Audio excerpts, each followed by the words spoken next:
We're live. Welcome, everybody. Thanks for joining us at our State of Our Roots and Branches. And thanks for, if you're logging on, if you are watching live, feel free to add some comments. Say what's up in the comments. And with that, I'm going to pass it over to our leadership chairperson, Leslie. All right. Good afternoon, Oak Life. It has been a full day of seeing your faces, and I'm so excited that you stuck with us to join us for the discernment meeting. So even if you aren't watching right now, I'm sure you'll be watching a little bit later.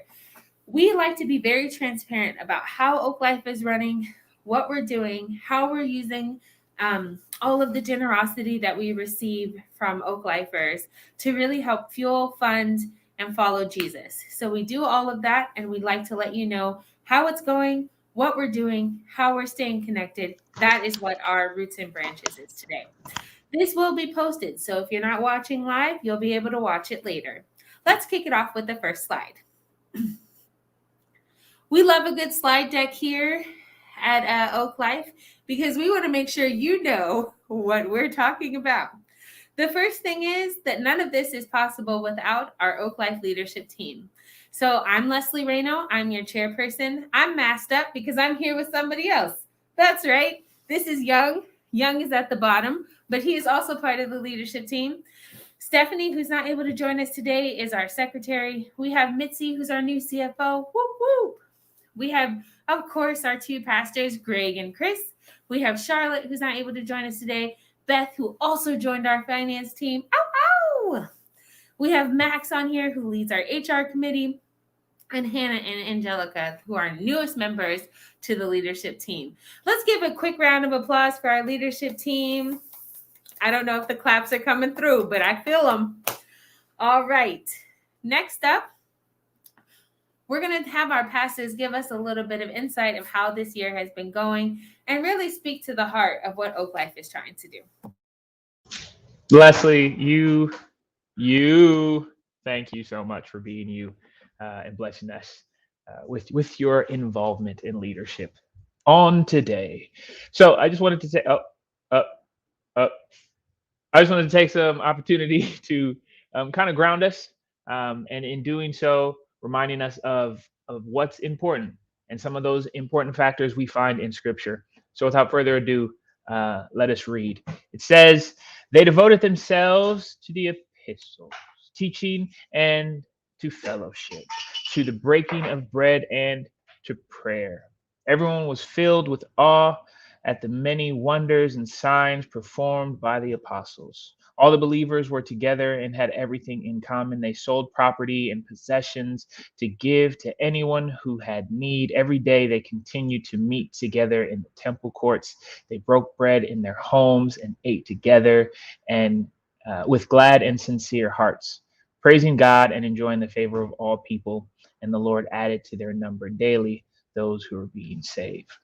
We see this in Acts. We see this community lived out, and it has always been our aspiration here at Oak Life to resemble that as much as possible. And I feel over the past 7 years we have done just that, and been blessed with the opportunity, hopefully, to continue to do just that. So with this kind of peek into what we have done as a community and what we continue to aim to do, we're just glad to share in this good work with you all. Anything in addition to that, Chris, you want to share? No, you covered it. Sweet. Well, let's get to this. Let's get to the nuts and bolts then. Annual report out this week. We have a team of just, man, like our game went from like here to here with the visuals, and has been doing so. I think this is the second time we've had an annual report, and the first one was like top notch by some of the people that have put their hard work and talent into making this a reality. And this year is no different. It's even better. So look out for that. I think that's going to be in the newsletter, or it'll be somewhere. I'm gonna let Chris tell you where it's going to be, because I don't even know where it's going to be. It's going to be out there. It'll be out this week in the newsletter. If it's not this week, next week, but you'll be able to see a bunch of stuff. But I think Leslie was going to take this one. Gotcha. At Oak Life, it's really important, especially in this last year, that we have tried to find ways to stay connected, to be safe, but to stay a community. So one of the ways that we did that through this beautiful collage that you can see here was an Easter plant life celebration, Easter life plant celebration, life and plants on Easter. So, of course, we are Oak Life. We're founded and rooted, and we grow out. And so we also acknowledge that through the plants that we give out. So that we had a couple of people join us in an outside venue. We talked about plants, we created plants, we had plants, and we celebrated life. Next up,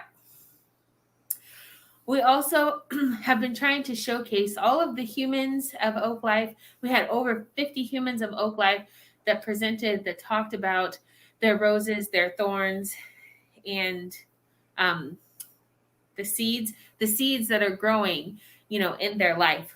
What is this pandemic?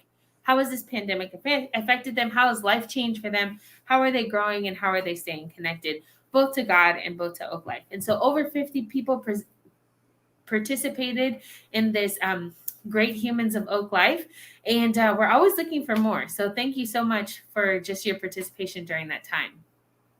In addition, we also had an Oak Life camping trip. We have to keep the traditions alive. So 7 years in, another Oak Life camping trip. You can see those very great smiling faces, and park hang. We also had a Sorry, jump the gun. sorry. Then we also had the LGBTQ celebration for Pride, and well as one of our child care director led us through children's meetups during the pandemic for the children of Oak Life to stay connected. Look at those smiling faces. Yeah, it is cool to see all the ways that people stay connected, and that LGBT small group in particular. Like, I've heard so many amazing stories. So thank you for the people who are leading that and staying connected through this whole time. Just some updates on in-person gatherings. We just had our third Sunday back at the Parkway, and it's gone well. And we've been trying to take every precaution with safety. And from what we've heard from everyone who's been, it's gone over really well. And it'll be kind of interesting and different coming back. We're all going to be masked up, and it won't be quite the same as before, but the fact that we can be together and integrate it really well online so people can interact live is really special. Just so you all know, we'll be following local health guidelines closely and working with the Parkway to make sure it's continuing to be safe, and also adjusting as we need to. So thank you everyone who's helped out with that. We will need some more volunteers because our volunteer base has diminished a little bit over the last year. So if you're able and willing to help out, especially with setup or AV or kids, let us know. But we're excited to build this back again and kind of become the new normal. I'll just update.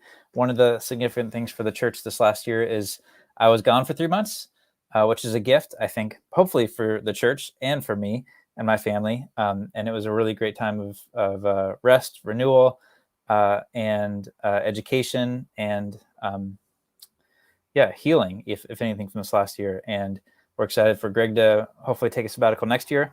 With that, Dev was an interim speaking pastor, and is somebody who is discerning their calling to ministry, and was given this opportunity to lead us for 3 months in sermons. And it was this really cool series on the fruits of the Spirit that I think was very powerful and helpful to a lot of people. So those are kind of some highlights from the last year. Part of all of what we're doing so far is just kind of looking back at all that's happened. And we'll do one more. We had a bunch of different guest speakers, and we are super blessed with like the quality and the perspective of folks who have shared at Oak Life from outside our community. And that's one kind of silver lining with the pandemic, is you can have people online. And so we had folks from DC, from New York, from San Francisco, here from Oakland, from the Northwest, Lenore 3 Stars, who's on the bottom right if you're looking at the screen. She shared from the Northwest. So pretty cool to have to learn from these amazing humans and their experience with God. And I'll share, I think there's one more before I go to the finance update. If you have been around, you know that early on in the pandemic, one of our church services was hacked and Zoom bombed, which was pretty devastating for our community, and probably still is. As a result, after that, our leadership team opted to join a lawsuit. There was a class action lawsuit against Zoom because there was both a lack of response from Zoom to us, and this continued to happen to other churches, other schools, other groups. And it was pretty clear that Zoom was at fault and had some massive security issues. So we joined a class action lawsuit, which was resolved in August and settled. And the judge ordered Zoom to pay $85 million to the class, which is everyone who's involved, who's ever used Zoom, or not ever, since like 2014 until now. And so if you've ever used Zoom or ever been a part of a class action lawsuit, you'll get like a thing in the mail or over email that you have to fill out, and you're entitled to a portion of the settlement. Oak Life has been awarded $5,000, and hopefully over the next 12 months, we'll see that come in. And we voted that any money from the lawsuit will go towards supporting those who have been affected by child trafficking or abuse, and those sorts of things are connected to the Zoom bomb incident for us. One big key thing that I'm very proud of that came about because of the lawsuit is that Zoom is forced to create multiple staff positions that specifically are catering to groups who have been Zoom bombed. So like the care for that, because they did none of that for us, and who work on addressing security issues. So these are like, in a small way, a systemic change to a tech company that we were a part of creating. And I think that says a lot about our sense of wanting to stand up for justice, even in these systems like capitalism. So just an update there if you were a part of that or had questions. And if you do have questions on the lawsuit, feel free to email us, leadership@oaklifechurch.com. Okay, with that, I'm going to invite our finance team to share some updates. So we're going to do a little shuffling here with some slides and who's on the screen, and hand it over to Beth and Mitzi. Whoop. Who's doing that? Oh, me. Sorry, I was just like, I do this whenever I volunteer, so I might as well keep it up. Anyway, hello everyone. My name is Mitzi, and I, as of this summer, am the CFO of Oak Life, and one of the other members of our finance team is with us, and that's Beth. If you want to introduce yourself. Yeah, hi everyone. I'm Beth. I'm a very new member of both the leadership team and the finance team. Yeah, and our third member, do you want to talk about her? Yeah. Yeah. Our third member is Rachel Goebel, and she wasn't able to join us today, but she helped us put all this stuff together. So we really appreciate all of her input, and I'm sure you'll see her around as well. So let's get started. Beth? Yeah. So these first couple of slides are just going to give you a snapshot of how the church has been doing financially. It's pretty self-explanatory. This first one is going to tell you about how we did for the last fiscal year, which was from July 1st of 2020 through June 30th of 2021. So in the little pie chart on the left of the screen, you can see all of Oak Life's income that came in through generosity and different funds that we had, totaling $196,000 roughly. So you can see the amounts that came in through online giving. The benevolence fund, you can see there, looks kind of small compared to what we've reported. And that's just because this is everything that came in after July 1st of 2020. But there was quite a lot more of the benevolence fund that came in the springtime before that point. And on the right side of the screen, you can see all of the expenses that we had last year. And I think the most notable part of this is that you can see the rent is pretty small. We only paid $3,600 for the entire year, and that's because we were all at home the whole time. So we basically ended the last year with a surplus because our expenses were only $173,000. So that was good news. And then if you could move on to the next slide, please. Thank you. This is going to show you what our projections are for the current year, if as long as trends continue as they've been going. And the leadership team did vote to approve this budget. So so this is our best guess at what's going to happen. And you can see on the left, on the expenses, you'll notice that the rent has gone up quite significantly from what it was for the last fiscal year, because we are back in the theater, and that is great news. But that's a big difference there in terms of the expenses. And then on the right side, you can see this is our anticipation for generosity based on some trends that Mitzi's going to go into in a little bit. But you can see it leaves us in a small deficit here of around $4,000. Of course, this could always change because the year hasn't ended yet, but we're anticipating, around a $4,000 deficit. The leadership team still voted to approve the budget anyway, because, we did have the surplus last year, so we feel like we are okay financially. But this is, just important for you all to know, if things continue as they've been going, this is likely what we will see at the end of the year. And if any questions are coming up for anybody, we are going to have a Q&A time, so just make note of your thoughts and questions. And with that, I will pass it over to Mitzi. Thank you. So yes, as we're looking at, you can actually go back one, Leslie, I believe too. Yeah.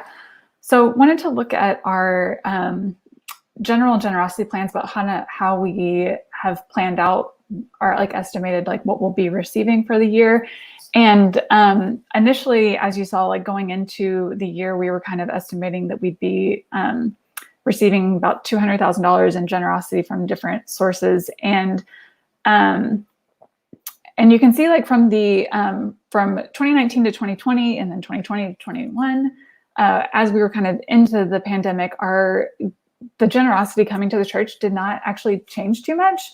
But it seems to be that we are actually feeling maybe a little bit of that lag in the last 6 months or so. We have seen a drop of about 20% in our giving from our previous, from the same amount or same period of time from the previous year. So yeah, that's just something to kind of keep in mind. As Beth mentioned, we're already operating at a $4,000 deficit that's for the entire year. So so that's not each month that we're operating at that, but it is a small one. And right now we are seeing about $1,600 less each month on average in the giving for the last few months.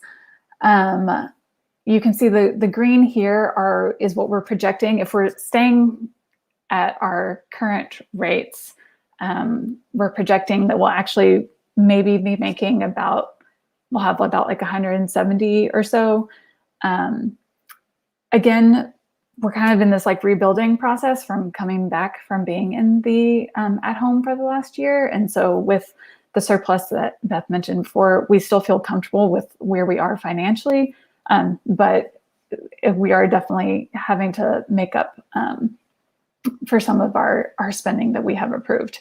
But the one thing that we've also have been doing with our Third Sunday generosity, you can see that was something that during the pandemic, the leadership team voted to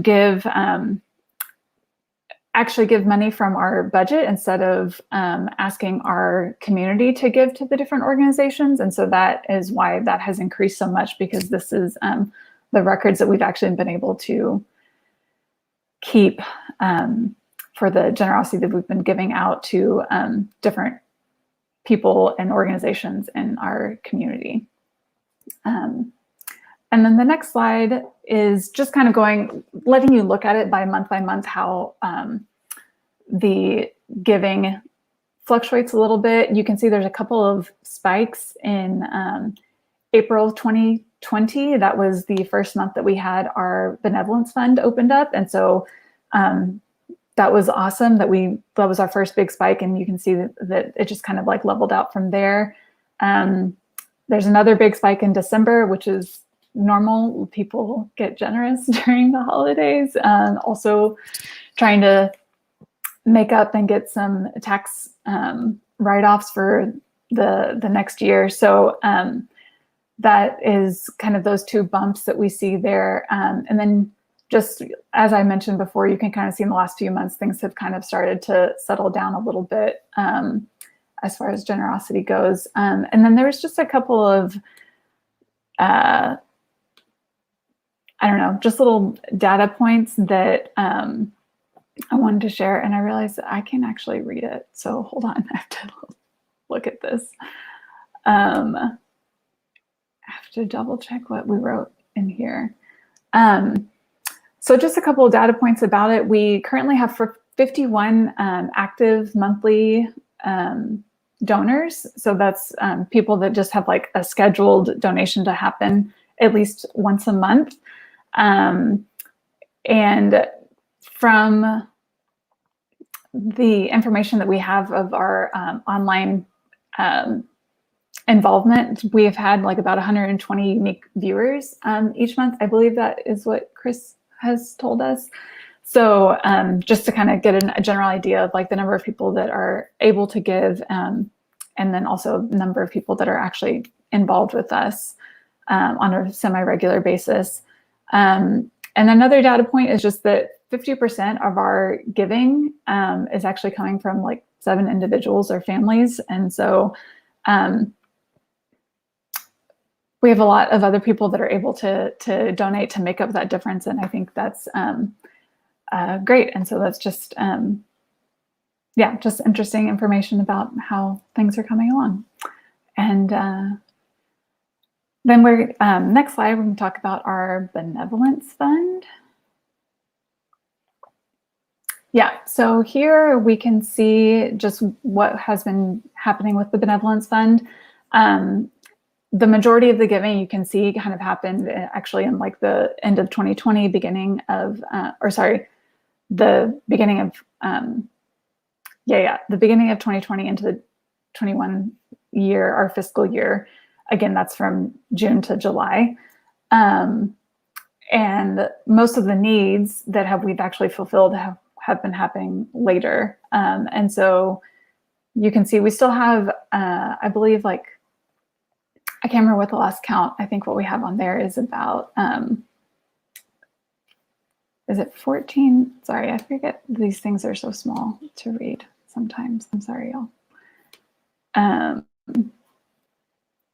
There it is. How much is it? I think we have about $7,000 that are left over currently, just as of this like last month, to be given out as grants as people have needs that come up. All right.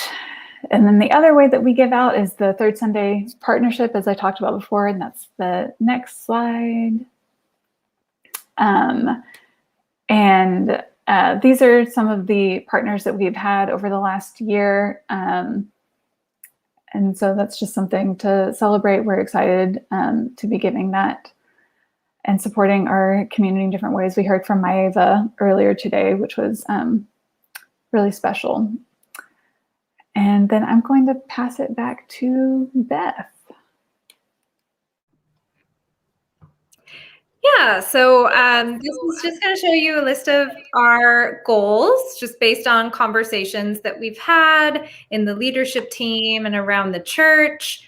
So some of our fiscal goals for the year is we would love to find a way to start offering benefits to our staff. We have 2 full-time staff members, and we are in discussion right now about some additional part-time staff members. We're just sort of dreaming big right now, and it would be amazing to be able to offer benefits. So we are talking about that right now, and we would love to be able to give more to the community partners that we have. As Mitzi was talking about on the last slide, it would be great to have more of a budget for that. We also would love to increase support staff for the pastors and community as a whole. And that's, like I mentioned, we're talking about possible part-time staff positions that we would love to see that would just help the church to run and operate as smoothly and effectively as possible. Of course, our goal right now with how everything is going and COVID, we want to make sure we can have in-person gatherings. We want to make sure that they're safe and that everybody feels safe. So that's a high priority for everybody. And also along with that, just having the equipment that we need, really robust equipment to make sure that our online services and online options for meetings like this even are really high quality and accessible for members. So that's sort of what we're thinking about our goals for the current year. And we are about to wrap it up. I'm going to pass it over to Leslie to close our little presentation up for the finance team. Thank you so much. I just had to unmute myself. Thank you for this wonderful presentation. As you know, I've been on leadership team. I think this might be my third or fourth year. It might be my fourth year. And every year we get phenomenal volunteers that spend their time and their energy to help us look so elite and sophisticated. Even we have, an artist, a visual artist over here who was like, oh, this is phenomenal. Well, thank you so much. And thank you to our volunteers for making this happen. And thank you for being on the finance team to help us to keep Oak Life fiscally sound and also sustainable. I don't mind coming in to talk about uncomfortable things. And uncomfortable things is like generosity, consistent generosity, and also just generosity to help us to maintain Oak Life the way it is. Oak Life is run by you for you, not in a FUBU way, but in a way that means that as much as everybody puts in is how as much as we can get out. We're able to increase Oak Life, to have a child care director, to offer childcare, to offer having an additional theater, because we presented the budget last year, well, almost 2 years ago, like a year and a half. We presented the budget. We said, this is what we want to try. And everyone stepped up and we were able to do it. And it is now a huge benefit to Oak Life and Oak Life families. And we continue to do that because we have to talk about uncomfortable things, which is Oak Life runs through generosity. So being able to being able to consistently support Oak Life helps us to continue to build and make it 7 years and 8 years, 9 years, and to do better and bigger things. As we talked about, even increasing staff, thinking about having someone to come aboard and do AV tech, or whether we want to offer benefits for our pastors. We have to think, can we sustain this? Can we do more? And in general, we try to be as fiscally lean as we can. And when we have to do more, we have to put the ask out there. We know not everyone can give. As you saw from our numbers, the amount of people that join and the amount of people that can give, they may not be equal. We don't mind that. But if you are able to support, we just really appreciate anything that you can do. So that's my 2 cents. That's my uncomfortable moment. We might try to make it easy for you to be able to support Oak Life. So we use PushPay. You can scan the little code. It'll take you right to the site for you to do generosity. So if you want to, you can do that now, or you can go to oaklife.com/generosity. So with that, we'll get back to our roots and branches.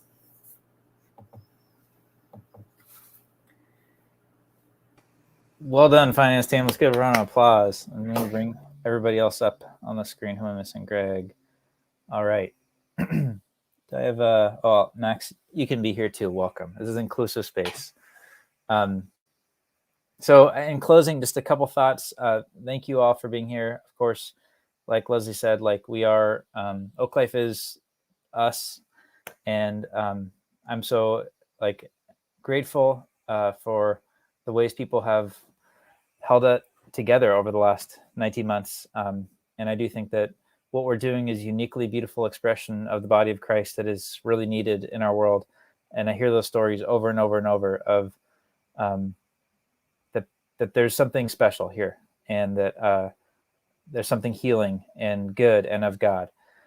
So just some things coming up. Our volunteer teams definitely need space. Over the last year, it decreased from around 40 to like 10 or 15 folks who are regularly volunteering. That's partly just the natural. We had less stuff to do. But as we enter into this next chapter, we'll definitely need to have more folks engaged. So if you can help out, let us know. Stay tuned for life groups forming. If you'd like to host a group in some form, we can talk through that, how to do that safely, what that might look like. But as a way to go deeper together and have a little bit more smaller conversations and more in-depth relationships, those will be coming up. Art Night is this Thursday. We mentioned this morning, if you were here, there's going to be 2 comics. There's going to be, as of now, some visual artists, some poets. And if you'd like to participate, let us know. It's this Thursday night. It'll be in the same kind of platform online.